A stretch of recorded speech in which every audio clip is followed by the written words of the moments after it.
Political opportunists don't just change their badges when the wind turns, they rewrite history to insult your intelligence. You suspected for a while that the new alternative is just the old establishment in a different colour tie, and well, you're right. Now, I know that I'm running the risk of turning this into the Layla Cunningham channel, but she just keeps making it too easy. It's just too easy to pull apart everything that she seems to be saying and doing just lately.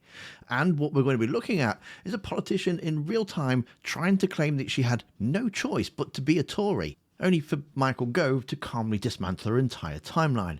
I mean, it's not just embarrassing, it's a confession. And stay watching, because the silence when she gets asked one question she can't simply answer proves exactly who these people really are. Okay, so let's get straight into this mess.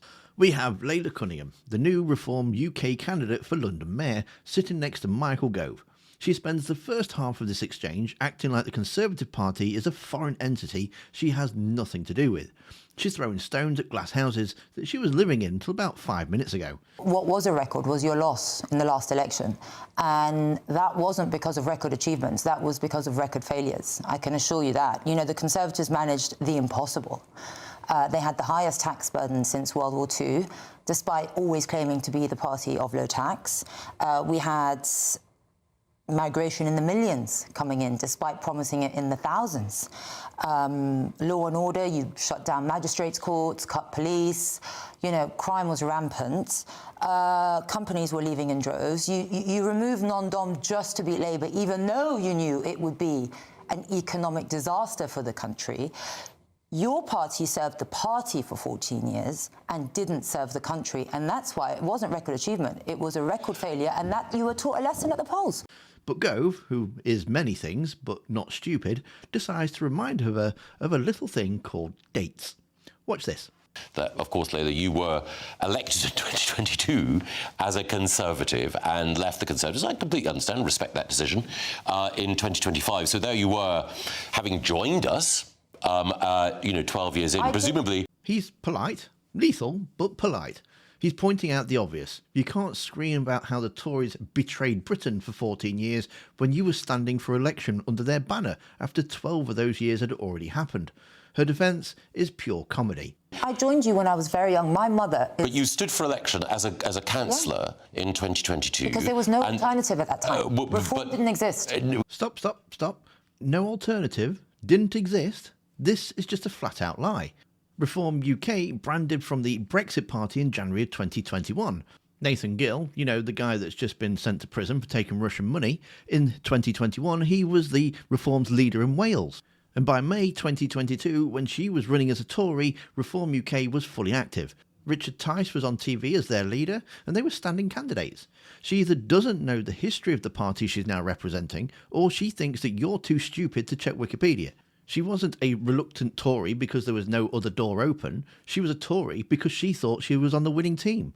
Now that ship is sinking, she's grabbed a life raft and painted Reform on the side of it. That's the definition of a career opportunist. But it gets worse. She spends the segment bashing the Tories for being useless, weak and failures. Fine, most people agree. But then the host asks the killer question. If the Tories are so toxic, why is Reform filling its ranks with the exact same people who made that mess?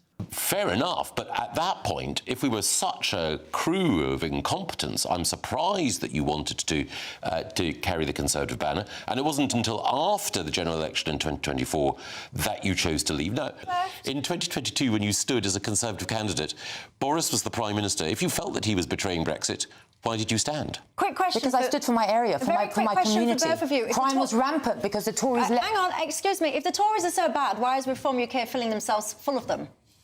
I can't answer that. And would you ever... I can't answer that. I can't answer that.